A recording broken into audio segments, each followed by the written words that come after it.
حضرت رسول کریم صلی اللہ تعالی علیہ وسلم مدینہ منورہ تشریف لے آئے، ایک معاشرہ قائم ہو گیا۔ ہجرت کو 10 سال مکمل ہو رہے۔ آپ صلی اللہ تعالی علیہ وسلم نے اعلان فرما دیا کہ میں حج پر جا رہا ہوں، ممکن ہے اگلے سال کے حج پر تم لوگوں سے ملاقات نہ ہو، جس کو مناسک حج سیکھنے ہیں وہ میرے ساتھ چلے۔ 1,24,000 کے قریب صحابہ مرد و عورت آپ صلی اللہ علیہ وسلم کے ساتھ حج کے موقع پر جمع تھے۔ کچھ بنیادی قسم کے ایسے فیصلے حضرت صلی اللہ تعالی علیہ وسلم نے ارشاد فرمائے جو قیامت تک کے آنے والے مسلمانوں کے لیے بالکل لاہ عمل ہوگا، جس کو سامنے رکھ کر زندگی بسر کرنی ہوگی۔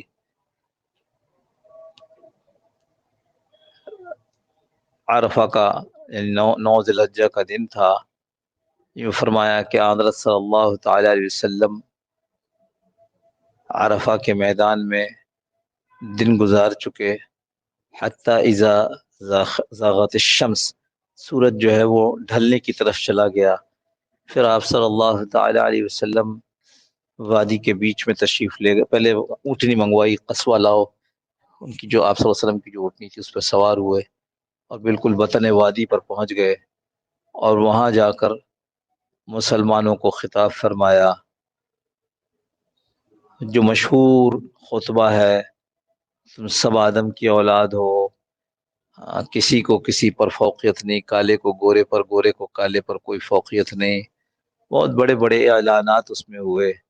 ایک موقع پر فرمایا کہ یاد رکھو جاہلیت کے تمام خون، تمام مال، وہ سب میرے قدموں تلے روندے جا چکے، اور آج سے تمام انتقامی خون ختم کر دیے گئے۔ سب سے پہلے میں اپنے خاندان ربیعہ بن حارث کے دودھ پیتے بچے کو بنو حذیل نے قتل کر دیا تھا، اس کا خون معاف کرتا ہوں۔ یعنی سب معاف کرے، سب سے پہلے میں معاف کرتا ہوں۔ پھر ارشاد فرمایا آج سود ختم کر دیا گیا، حرام کر دیا گیا۔ جن لوگوں کے پیسے، رقم سود کی باقی ہے، وہ سود والی رقم چھوڑ دیں۔ سب سے پہلے میں اپنے چچا عباس ابن عبد المطلب، جو لوگوں پر کو سود پر مال دیا کرتے تھے، ان کو ان کے جتنے سود ہیں، سود اصل مال نہیں، سود، ان کو معاف کرتا ہوں۔ رسول کریم صلی اللہ تعالی علیہ وسلم نے ان باتوں کو کر کے دکھایا ہے۔ ہم جو بار بار کہتے ہیں کہ حکومتوں کے ہم ذمہ دار نہیں ہیں، کوئی 39 کے قریب اس ملک میں بینک کام کر رہے ہیں، 39، 30 اور 9، ایک کم 40۔ یعنی اللہ نے کہا کہ جو سود کے کام کو نہیں چھوڑے گا، ہماری اس سے جنگ ہے، تو ہم نے اللہ سے جنگ کے 39 محاذ کھول رکھے۔ یہ تو بینک ہیں، ان بینکوں کی برانچیں یہاں چلے جاؤ آئی چندی گڑھ روڈ پر شروع سے آخر تک، تو گنو کتنی برانچیں۔ ہر محلہ، ہر بستی میں اللہ کے خلاف جنگ ہو رہی ہے۔ ہر بستی، ہر محلہ، ہر گاؤں، کوئی جگہ ایسی نہیں ہے۔ ایک ایک محلے میں نے دیکھا دو ایک ہی بینک کی 2 برانچ، ایک ادھر ہے ایک ادھر ہے، باقی ہر بینک نے اپنی برانچ کھول رکھی۔ یہ ہم سے تو نہیں پوچھا جائے گا، کیونکہ ہم اس کے ذمہ دار نہیں ہیں۔ بعض لوگ یہ کہتے ہیں کہ ہم اس طرح ذمہ دار ہیں کہ ہم نے فلانی حکومت منتخب کر کے بھیجی۔ ارے اللہ کے بندے، ہماری منتخب کی بھی تھوڑی ہوتی ہے، وہ تو اوروں کی منتخب کی بھی ہوتی ہے۔ ہم تو ووٹ ڈالتے ہیں۔ وہ کیا بتایا تھا آپ نے کہ بھائی یہ دیکھو یہ والا ووٹ کھیلنے کے، ہاں یہ خاتون تو ابھی تھوڑی دیر پہلے ڈال کر چلی گئی، ہاں۔ میں نے کہا افسوس، کئی دفعہ میں کوشش کر چکا، یہ میری مرحومہ بیوی ہیں، ہمیشہ مجھ سے پہلے ووٹ ڈال کر چلی جاتی ہیں۔ تو ہمارے ہاں تو ہم تھوڑی منتخب کرتے ہیں بھائی، کوئی منتخب کر کے بٹھا دیتا ہے۔ اس لیے حکومتوں کے سوال جب حکومتوں سے ہوں گے، ہمارا کام کیا ہے؟ ہمارا کام اپنی ذات سے اپنے آپ کو محفوظ رکھنا ہے، اپنی ذات سے۔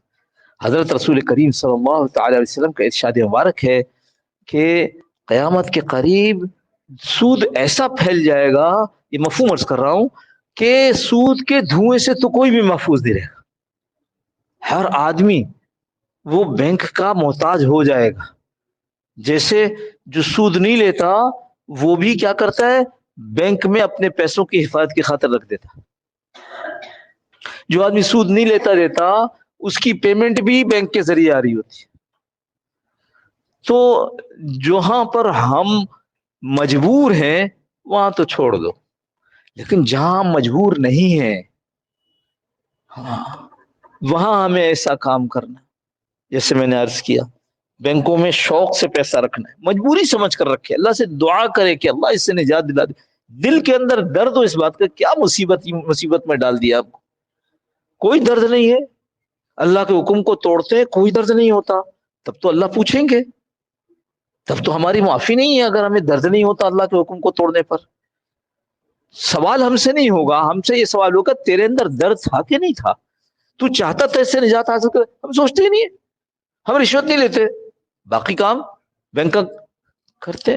تو بھائی اس مجبوری کو کراہیت کے ساتھ کرو۔ اللہ کے نبی صلی اللہ تعالی وسلم نے ارشاد فرمایا، اس میں سے بعض روایات یہ کہتی ہیں کہ 80 یعنی گناہوں کا 80 درجہ، سود کا گناہ کا 80 درجہ ہے، 80، جس میں سے سب سے کم درجہ یہ ہے کہ آدمی اپنی ماں کے ساتھ زنا کر دے۔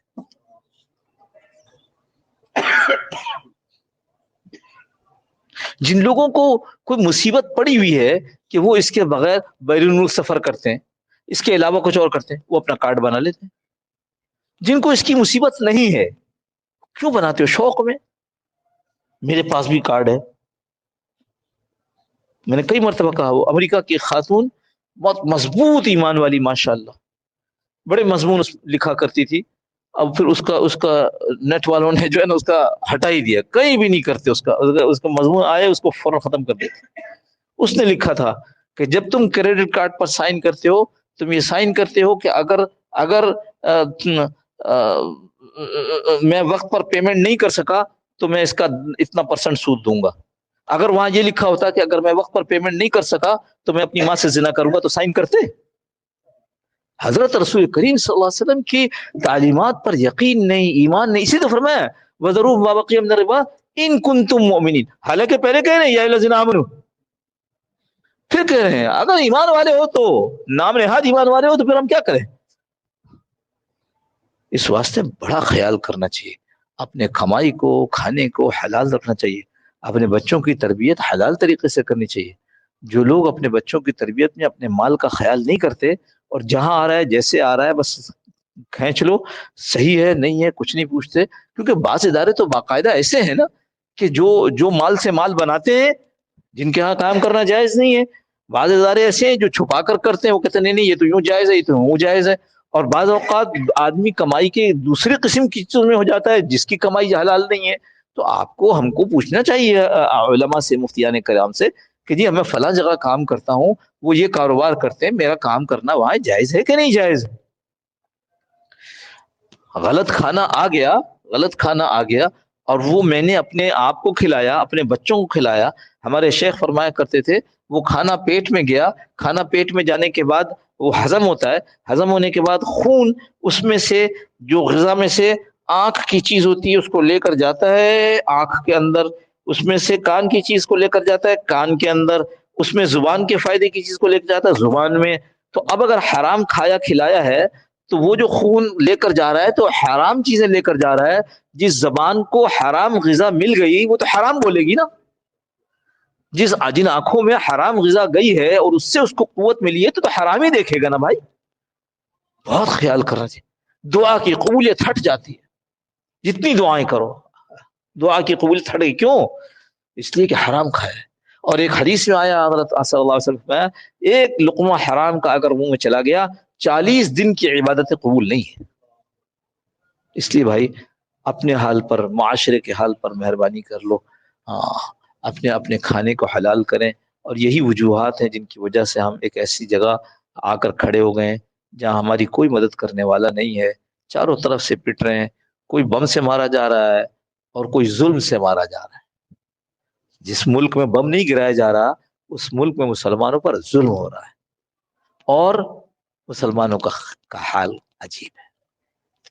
وہ پڑوس میں ہندوستان میں جو مسلمانوں پر بیت رہی ہے، ان کے گھروں کو توڑ دیتے ہیں، ان کے لوگوں کو پکڑ لیتے ہیں، مار دیتے ہیں، یہ سب کچھ کر رہے ہیں. اور اللہ کی شان ہمارا ہی بادشاہ ان کی ہندو عورتوں کو مدینہ منورہ کی سیر کرا رہا ہے. کیا ہو گیا؟ کہاں گئی عقل؟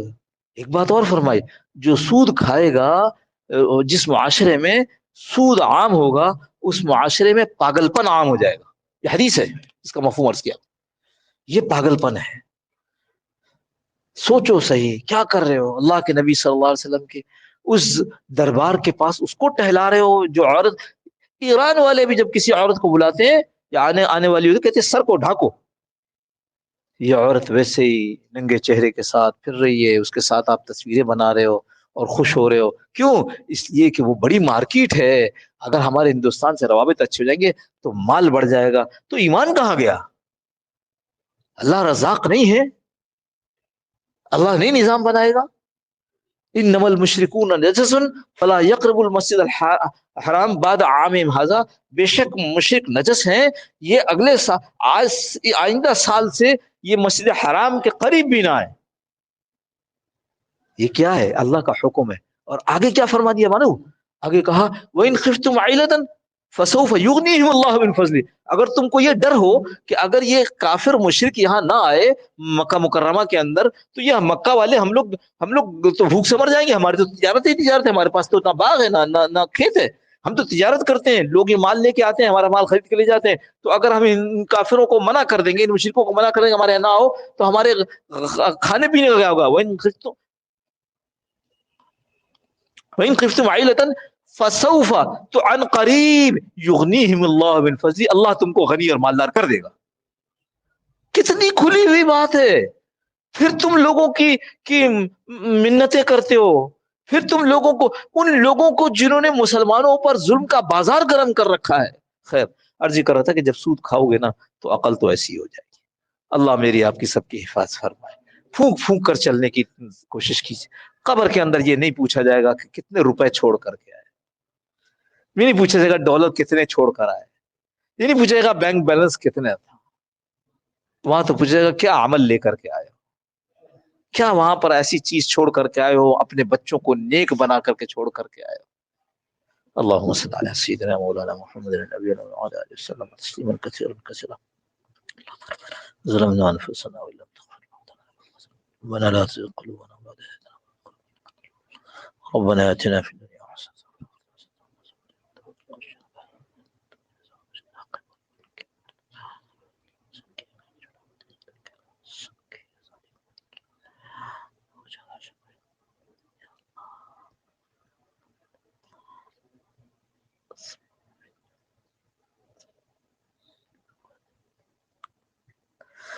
اللهم ربنا تقبل منا إنك أنت السميع العليم وتب علينا يا مولانا إنك أنت التواب الرحيم. وصلى الله تعالى على خير خلقه محمد وعلى آله وصحبه أجمعين برحمتك يا أرحم الراحمين. جزاكم الله خير. السلام عليكم ورحمة الله.